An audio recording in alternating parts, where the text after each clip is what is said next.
अस्सलामुअलैकुम एवरीवन। आज हम साइंस प्रैक्टिस सेट लाए हैं फाइनेंस अकाउंट असिस्टेंट के लिए। जो पहला ही टॉपिक है, Newton's laws of motion, weight, acceleration, velocity, speed, force and mass. जब भी आप ये टॉपिक्स कवर करें पढ़ के, तो आप ज़रूर लाजमी इसके प्रैक्टिस क्वेश्चंस करें और वही एमसीक्यू हम आज लाए हैं, आप ज़रूर देखिएगा और इसमें एक्सप्लेनेशन भी आज हम करने वाले हैं।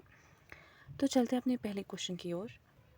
तो आप स्क्रीन पे पहला क्वेश्चन देख ही रहे होंगे। आपको क्या लगता है इसका जो राइट आंसर होगा वो क्या होगा? जो इसका आंसर है वो है first law of motion, which is also known as law of inertia. ठीक है, इसको हम इस नाम से भी जानते हैं। तो फर्स्ट लॉ ऑफ मोशन क्या बोलता है कि जब भी कोई चीज़, कोई बॉडी कंटिन्यूसली रेस्ट में है तो वो रेस्ट में रहेगी, या जब वो मोशन में होती है तो वो मोशन में ही रहेगी, अनलेस एंड अनटिल उसमें कोई एक्सटर्नल फोर्स एक्ट ना करे उस पर। तो आइए समझते हैं इसको एक एग्जांपल से। इमेजिन करो कि आप एक बस में ट्रैवल कर रहे हो, बस नॉर्मल स्पीड से चल रही है। सडनली ड्राइवर ब्रेक लगा देता है। अब क्या होता है, आपकी बॉडी आगे की तरफ झुकना शुरू हो जाती है, लेकिन झटका लगता है उसे, और आपकी जो बॉडी है वो झटका खाती है। ऐसा क्यों है? क्योंकि आपकी बॉडी पहले से मोशन में थी। जब आप बस में खड़ा थे, बस भी मोशन में थी, आप भी मोशन में थे, आपकी बॉडी भी मोशन में थी। बस ब्रेक लगने की वजह से रुक गई, लेकिन जो आपकी बॉडी अपनी मोशन कर रही थी, वो अपनी मोशन को कंटिन्यू करना चाहती थी। इस टेंडेंसी को हम इनर्शिया कहते हैं, इसीलिए तो वो झटका लग के आप आगे गए। ठीक है, क्योंकि आपकी जो बॉडी है वो मोशन को कंटिन्यू करना चाहती थी। इसी बात को न्यूटन्स फर्स्ट लॉ एक्सप्लेन करता है कि a body at rest remains at rest and a body in motion continues in uniform motion unless external force acts on it। ये पहला लॉ ही है। यहाँ अब एक्सटर्नल फोर्स बस की ब्रेक है ना, बिकॉज उसकी ब्रेक ने हमको हमारी मोशन से रोका। ठीक है, फिर हम रेस्ट में आ गए। चलो, अगर ये नहीं समझ आए तो एक सिंपल एग्जाम्पल लेते हैं कि एक बुक जो है एक टेबल पे रखी हुई है। क्या वो खुद से मूव करेगी? नहीं। जब तक आप उस बुक को पुश नहीं करोगे वो वही रहेगी ना। तो यहाँ आपका पुश क्या है? एक एक्सटर्नल फोर्स है जो हम एक बुक पे दे रहे हैं, और तब तक तो बुक मूव नहीं चलते हैं करेगी। अपने यही सेकंड आपका क्वेश्चन की ओर, विच सिंपली इज द आपका एसआई जो यूनिट ऑफ न्यूटन का फोर्स फर्स्ट लॉ इज। है वो कहता देखिए है। जी, ठीक है, SI unit of force is Newton. लेकिन ये पता भी होना चाहिए कि फोर्स क्या है। What is force? जब भी किसी चीज़ को पुश और पुल ऑफ एन ऑब्जेक्ट, ठीक है, जब भी किसी चीज़ पे हम पुश या पुल लगाते हैं किसी भी ऑब्जेक्ट पे, तो वो हम उसको क्या बोल रहे हैं? फोर्स लगा रहे हैं। We are applying the force, और इसका जो एसआई यूनिट है वो है न्यूटन। और हमारा जो जूल है, जो ऑप्शंस है, जूल ये किसका है? एनर्जी का एसआई यूनिट। वॉट जो है वो किसका है? पावर का एसआई यूनिट। और पास्कल किसका एसआई यूनिट है हमारे पास? प्रेशर का। ठीक है, ठीक है। बढ़ते अपने नेक्स्ट क्वेश्चन की ओर, which is according to Newton second law, force is equal to. According to Newton उसने क्या बोला था? Force is equal to mass into acceleration. इसका मतलब क्या है कि जितना ज़्यादा मास होगा, जितना ज़्यादा आपके पास मास होगा, उतनी ही ज़्यादा एक्सेलरेशन होगी और उतना ही ज़्यादा आपका फोर्स होगा। इसकी एग्जांपल मैं देती हूँ। फॉर एग्जांपल, एक ट्रॉली लेते हैं। अगर आप एक शॉपिंग मॉल में एक ट्रॉली जो होती है ना, उसको आप देखो तो उसको आपको हल्का ले रहे हैं, ठीक, खाली हम ले रहे हैं, तो उसको धक्का देना कितना आसान हो जाएगा आपके लिए। वाइल एज वही ट्रॉली को आप एक सामान से भर दो, यानी हमने जब ट्रॉली में बहुत सारा सामान अब भर दिया, अब आप इसको चलाने की कोशिश करो, उसमें फोर्स ज़्यादा लगेगा, क्योंकि इसका जो मास है, इसमें अब सामान है तो वो भी ज़्यादा है। एक्सेलरेशन भी क्या लगेगी? ज़्यादा लगेगी। और आपका जो फोर्स है वो भी क्या लगेगा? ज़्यादा लगेगा। चलते अपने नेक्स्ट क्वेश्चन की ओर। Weight is equal to, weight is mass into acceleration due to gravity. देखिए जी, जो मास होता है वो क्या है और वेट क्या है, आप इसकी डेफिनेशन मुझे कमेंट में बताइएगा। देखिए, जो मास होता है, मास का मतलब क्या होता है? मास का मतलब है किसी भी ऑब्जेक्ट में कितना मैटर है, कितना मैटर है, ठीक है, वो क्या हो जाएगा हमारे पास? मास। वाइल एज वेट क्या होता है? वेट होता है अर्थ कितनी फोर्स से उस ऑब्जेक्ट को अपनी तरफ खींच रही है। ठीक है। सो नेक्स्ट क्वेश्चन हमारे पास है, the SI unit of acceleration is. क्या है, मीटर पर सेकेंड स्क्वायर। जो एक्सेलरेशन है, बेसिकली एक्सेलरेशन क्या होता है, देखिए जी, व्हाट इज़ एक्सेलरेशन? वेलोसिटी जब चेंज होती है पर सेकेंड, ठीक है, यानी आप क्या बोल सकते हैं, देखिए फॉर एग्जांपल हमारी कार जो है ना वो 10 मीटर पर सेकेंड, ठीक है, वो चल रही थी, लेकिन उसकी जो स्पीड है ना वो बढ़ गई 20 मीटर पर सेकेंड, ठीक है। अब जिस वजह से क्या हो जाएगा, जो वेलोसिटी है वो बढ़ जाएगी, है ना। अब जो ये वेलोसिटी बढ़ गई, ये वेलोसिटी भी बढ़ गई ना क्योंकि स्पीड चेंज हो रही थी, तो इस वेलोसिटी के बढ़ने को, इसके चेंज होने को, जो ये चेंज आई ना, इसको हम क्या बोलेंगे, एक्सेलरेशन। हमारे पास एसआई यूनिट क्या है, मीटर पर second square is the SI unit of acceleration. बढ़ते अपने नेक्स्ट क्वेश्चन की ओर। स्पीड इज द, स्पीड क्या है भाई, वेक्टर क्वांटिटी है, स्केलर क्वांटिटी है, या बोथ वेक्टर एंड स्केलर है, या नॉन ऑफ देम है। इस चीज़ को जानने से पहले हमें पता होनी चाहिए वेक्टर क्वांटिटी क्या होती है एंड स्केलर क्वांटिटी क्या होती है, ठीक है। जो वेक्टर क्वांटिटी होती है ये, इसमें मैग्नीट्यूड प्लस डायरेक्शन होती है, यानी मैग्नीट्यूड से मुराद आप माने कि वेट कि कितनी क्वांटिटी, एक वैल्यू एक चीज़ की, और डायरेक्शन भी होती है, जैसे कि फोर्स होता है। फोर्स में हमें ये भी पता है कितने न्यूटन का है, ये तो ज़रूरी है ना, कितना मैग्नीट्यूड है, कितने न्यूटन्स का है, और डायरेक्शन कौन सी है, पुश है या पुल है। फॉर एग्जाम्पल एक दरवाज़ा खोलना है, for force we need to know कहाँ से फोर्स लगाना है, पुश करना है, पुल करना है ना, तो इसे हम बोलेंगे vector quantity. While as scalar quantity किसको किसको बोलते हैं, जिसमें डायरेक्शन की ज़रूरत ही नहीं होती, बल्कि ये सिर्फ इसमें मैग्नीट्यूड होता है, जैसे कि किसमें, मास। मास के लिए आपको सिर्फ मैग्नीट्यूड की ज़रूरत होती है, उसमें ये डायरेक्शन नहीं है कि किस साइड से आपको इतना वज़न आया, इसमें सिर्फ मैग्नीट्यूड की ही ज़रूरत होती है, ठीक है। तो ये था आपके पास। तो स्पीड क्या है, अब हमारे पास स्पीड है, वो कौन सी है, ओबियसली अब तो आपको समझ आ गया होगा ना इन दोनों की क्वांटिटी क्या है।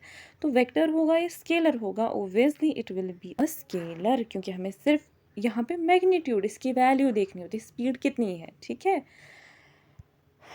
7 question number, velocity differs from speed because velocity में हमें सिर्फ और सिर्फ डायरेक्शन नहीं, हमें सिर्फ और सिर्फ मैग्नीट्यूड की ज़रूरत नहीं होती है, बल्कि डायरेक्शन भी ज़रूरी इन्वॉल्व होती है। तो इस वजह से ये क्या है, अगर मैग्नीट्यूड एंड डायरेक्शन है तो फिर भी आप मुझे बोलिए कौन सी क्वांटिटी का है ये एक वेक्टर क्वांटिटी है। Velocity is a vector quantity. That means C will be the correct answer. Coming to question number 8, the SI unit of mass is so kilogram. Quantity, sorry, which of the following is a vector quantity? अब भी मैंने इसीलिए आपका जो concept है वो थोड़ा clear करवाया। अब बताइए कौन सी इसमें वेक्टर क्वांटिटी है, इसमें कौन सी वेक्टर क्वांटिटी आपको लग रही है। देखिए, अगर आप देखिए डिस्टेंस, जब हम डिस्टेंस कवर करते हैं हम ये देखते हैं कि हम किस किस अंदाज से कहाँ कहाँ से मोड़ के आए थे, किस डिस्टेंस किस डायरेक्शन से आए थे, नहीं सिर्फ हम अपनी मैग्नीट्यूड, अपनी वैल्यू को देखते हैं, ठीक है। तो यहाँ तो वैल्यू ज़रूरत है हमारे पास, तो ये हो जाएगी हमारी स्केलर। अब बात आती है स्पीड की, इसमें भी हम मैग्नीट्यूड ही देखते हैं, तो ये हो गई स्केलर। वेलोसिटी में हम दोनों देखते हैं, direction plus magnitude, that means it's a vector, and time में हम सिर्फ अपना वैल्यू देखते हैं, that means it's a scalar. तो यहाँ पे कौन सी अब वेक्टर क्वांटिटी है, दैट इज वेलोसिटी, ठीक है। Answer will be C. Question number 10, Newton third law states, ये तो सबको मुंह पे ही याद है, every action has an equal and opposite reaction. For example, आप एक बॉल दीवार को मार रहे हैं, वो वापस आएगी, जिस फोर्स से आपने फेंकी है वो उस फोर्स से वापस आएगी। It means every action has equal and opposite reaction. ये हमारी लाइफ में भी एज कर्मा हिट होता है, जो आपने किया होता है वो आपके पास वापस आएगा ही आएगा। सो ये तो बिल्कुल वैसी बात हो गई, ठीक है। बढ़ते हैं अपने नेक्स्ट क्वेश्चन की ओर, विच इज़ क्वेश्चन नंबर 11, जो है हमसे बोलता है कि हमें ये करेक्टली मैच करवाने हैं, ठीक है। तो देख लेते हैं, वर्क जो है, वर्क का ऐसा यूनिट जो है वो जूल है, बिल्कुल करेक्ट। देन जो फोर्स है उसका न्यूटन है, ये हमने इससे पहले भी देखा, यस। मास का केजी है, बिल्कुल सही। और प्रेशर का डाइन है, गलत है। ये वाला हमारे पास देखो यहाँ नॉट करेक्टली मैच्ड देखना था, और वो आएगा डी प्रेशर। क्यों? क्योंकि प्रेशर का इससे पहले भी बताया, प्रेशर का पास्कल है, ठीक है, ऐसा unit. Now coming to question number 12, which one of the following is not correctly matched.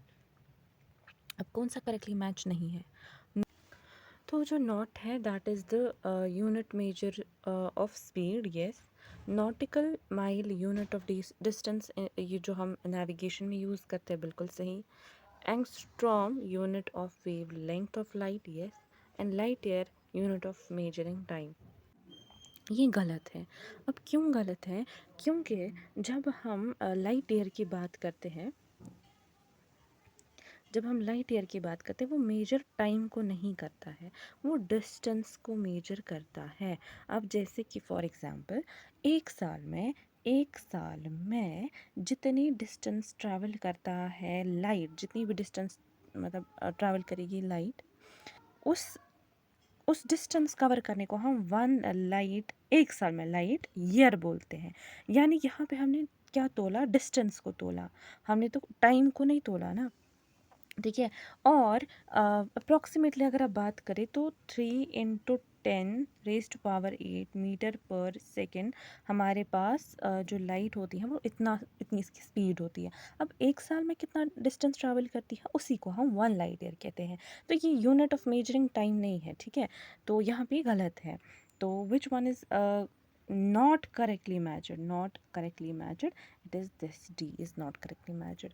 18 joules is related to Pascal is energy is related to। ये क्वेश्चन जो है वो एनालॉगी टाइप का क्वेश्चन पूछा गया है, और ये ऑलरेडी एक PCS एग्ज़ाम में आया हुआ है। तो जो जूल है, joule is related to Pascal as energy is related to. अगर जूल का SI यूनिट जो है वो किसका SI यूनिट है? वो एनर्जी का SI यूनिट है ना। एनर्जी का SI यूनिट क्या है? जूल, वी नो दिस, है ना।